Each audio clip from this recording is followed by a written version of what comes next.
I'm painting and assembling my state line Kitbash on Ron's Trains and Things right now.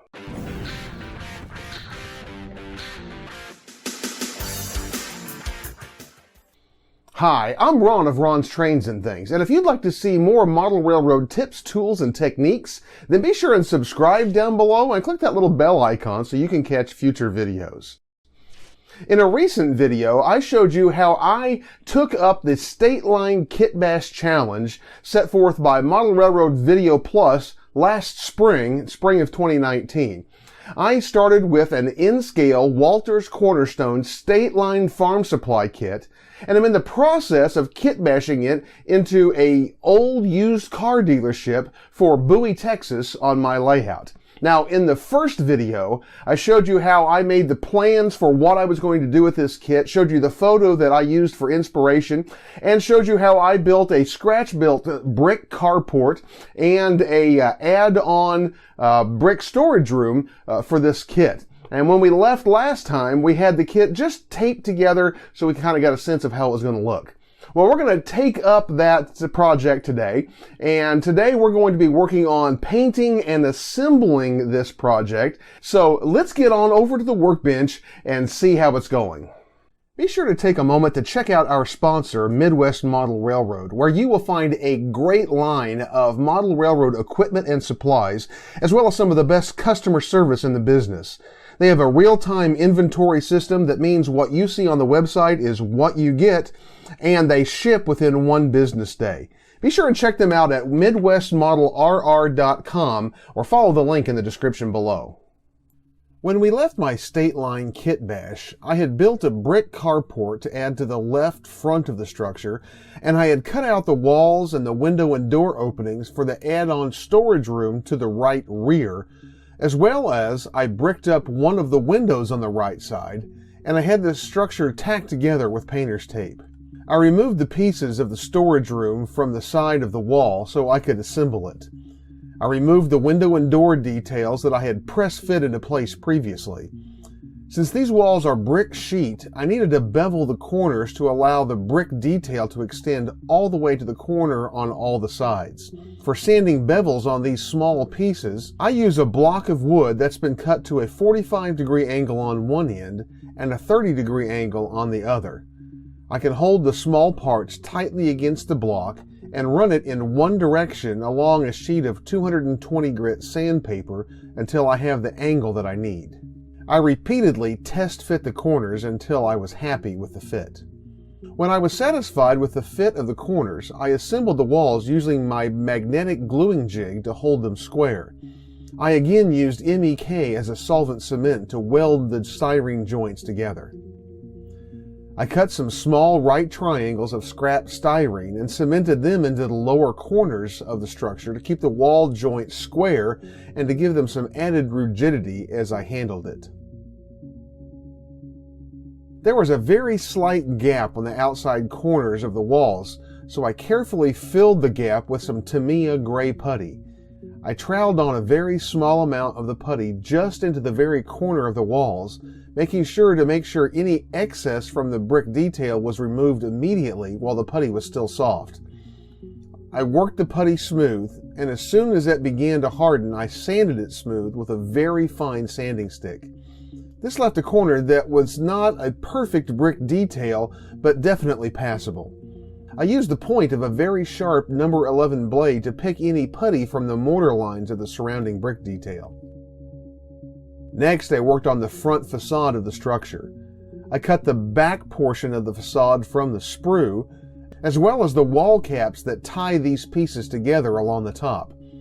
I carefully sanded smooth all of the injection gates and any flash on the pieces. Then I cemented the back of the facade onto the front and began cementing the wall caps in place. These pieces are quite small, and extra care had to be taken to make sure they were sanded smooth, square, and level to ensure a good fit.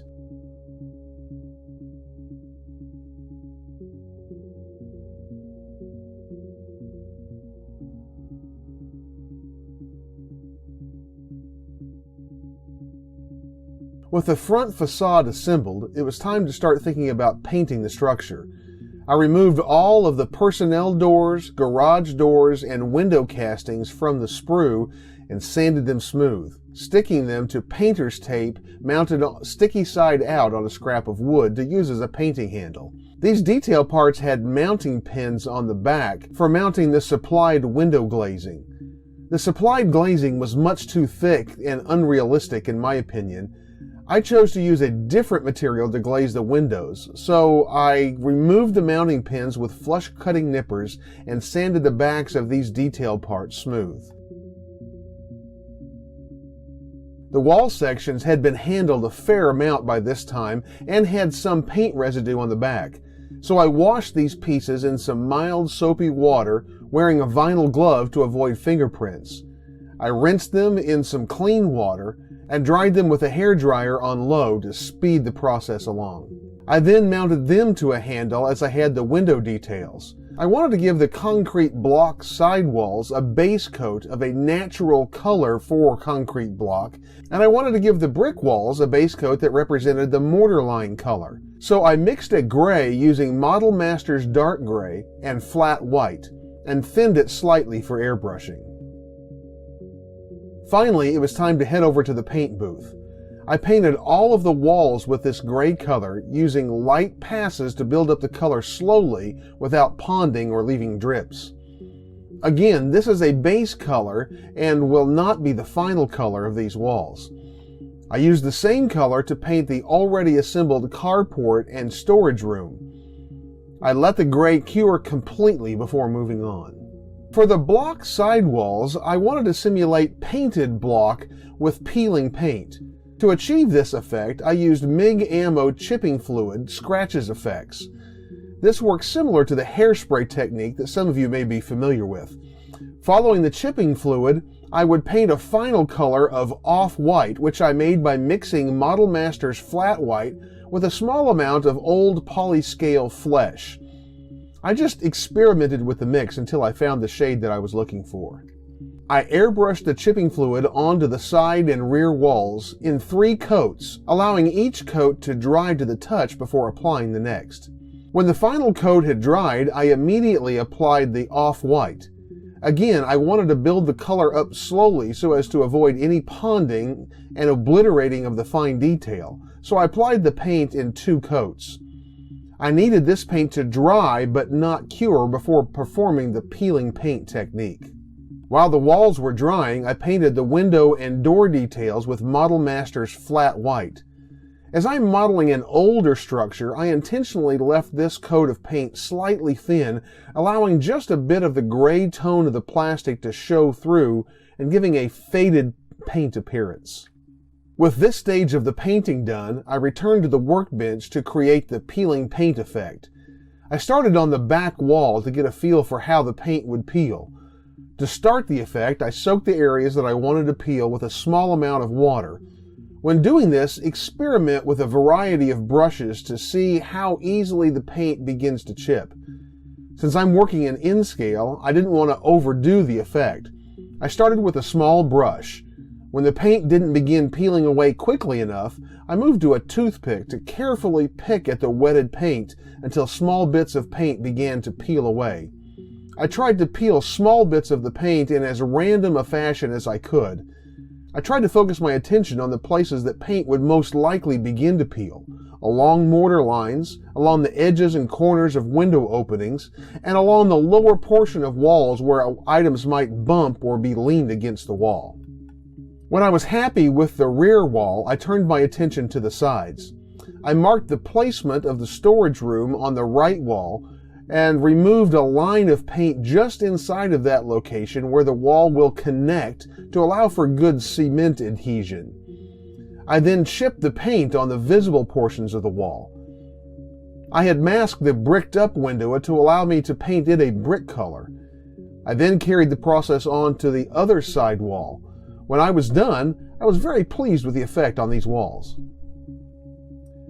I removed the masking tape from the bricked-in window and other brick detail on the side walls. Next, it was time to paint my brick. I used some polyscale Denver and Rio Grande Western Building Brown, as it was the closest terracotta brick color that I had on hand. I think it worked quite well. I used it to dry brush the brick color onto the surface of the brick that I had previously painted mortar gray. For this technique, I loaded up a fairly stiff, small brush with a bit of paint, brushed most of it off on a paper towel, and then with just a trace of paint left on the brush, I brush it across the surface of the brick, painting only the raised brick detail, but not the recessed mortar lines. I know this process is opposite how many modelers achieve brick and mortar effects in HO and larger scales, but in N-scale, this process yields the best results that I've been able to achieve. The KLEBER brick sheets and the Walters brick both have very nice brick detail, so this produces nice looking brick and mortar. As I slowly built up the color on the brick, I brushed in both horizontal and vertical directions, and even in a circular motion at times to avoid leaving brush lines. Again, build up the color slowly in layers. I painted the storage room first, then the bricked up window. Next, it was time to turn to the front facade. This wall had much more detail to work around, so while the technique was the same, I had to work more slowly and carefully to paint around the detail without overdoing the paint and ruining the mortar lines. Finally, I painted the carport in the same manner. I nearly forgot the small brick walls that go below the windows on the front. These were separate parts and had to be painted in the same way. When the brick paint had dried, I painted the wall caps using polyscale earth. I used a 10-aught flat shading brush to carefully paint these by hand. You can see that I had painted the back of the facade the same brick color that I had used on the front. There's no brick detail on this portion, but the brick color will hint at that brick detail on a part of the structure that will barely be seen, if at all. I gave the same treatment to the caps on the carport cross support that I had on the front wall.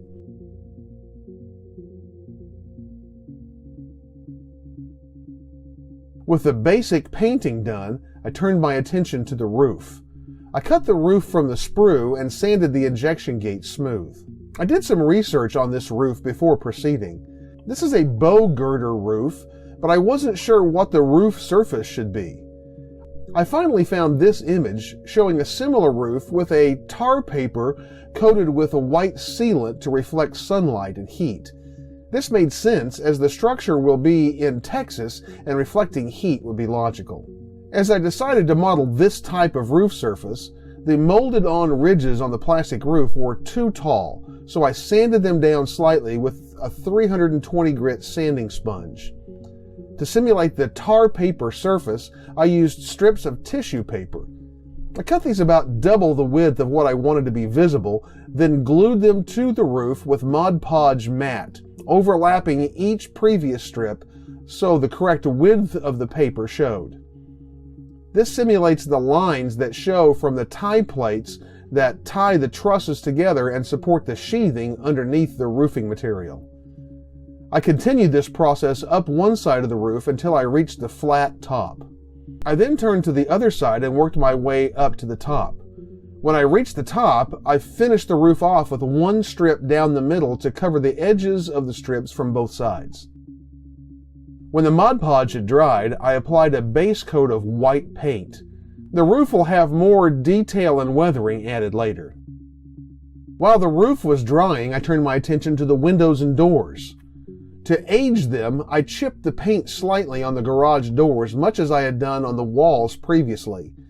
I also chipped the paint ever so slightly on some of the window details using water and a stiff paintbrush. I weathered the garage doors using a solution of India ink and isopropyl alcohol. I tried to keep this weathering around the edges of the door panels and not covering the whole panel, so I played with applying some ink, then absorbing some of it back off of the panel with the brush until I was happy with the effect.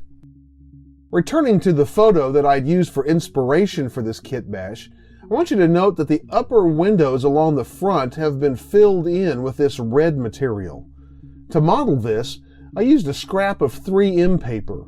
I cut a strip the width that I would need for the height of these windows, and then cut 3 strips from that, the length of each of the 3 window sections, and glued it in place using 560 canopy glue.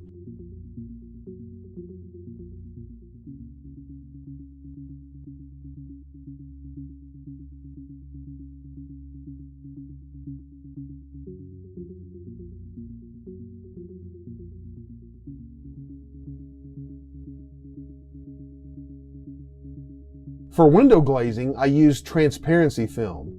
Again, I cut a strip the height of the windows, then cut each window to width and installed them with the same canopy glue.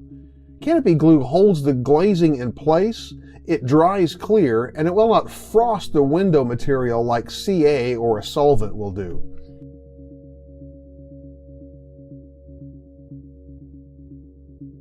When the canopy glue had time to get tacky, I began installing the windows and doors, cementing them in place from the back with MEK.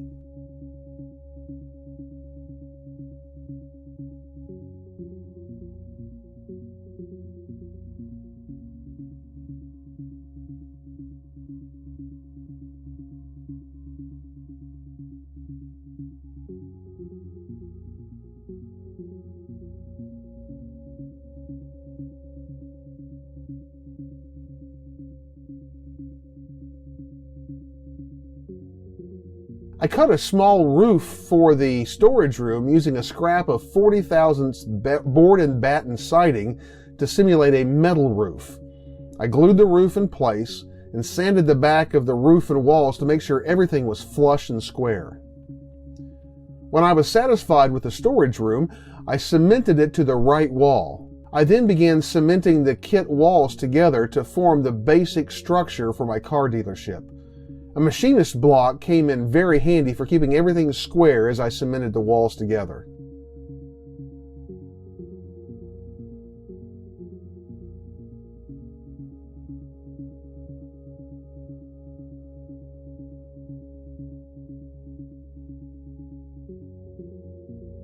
Finally, I very carefully cemented the carport to the left side of the structure. I applied the MEK very sparingly so as not to damage the paint. And here is how my Kitbash car dealership looks now. I still have several details to add and some weathering to do, and I plan to detail and light the interior of the structure, but those are going to be the subject for another video. Well, I am very pleased at how this project is coming together. And as I said, I'm going to be adding a lot of details, some weathering, and detailing and lighting the interior of this structure. And I'll show you how I do those things in a third and final video in the series on this project. If that video is out, you're going to find a link to it in a card in the corner of your screen right now. Well, be sure and take a moment to take a look at the description down below this video. There you'll find a link to Midwest Model Railroad, our great sponsor, as well as links to my Amazon page and my Amazon Picks of the Week. You'll also find a promo code for Micromark that'll save you 10% on regularly priced items at micromark.com, the small tool specialists. There are a number of other great links in the description as well, so take a moment to check those out.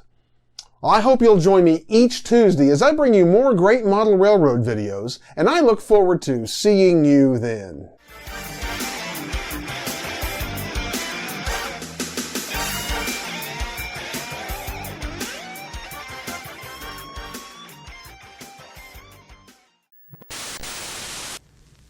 Lizzie?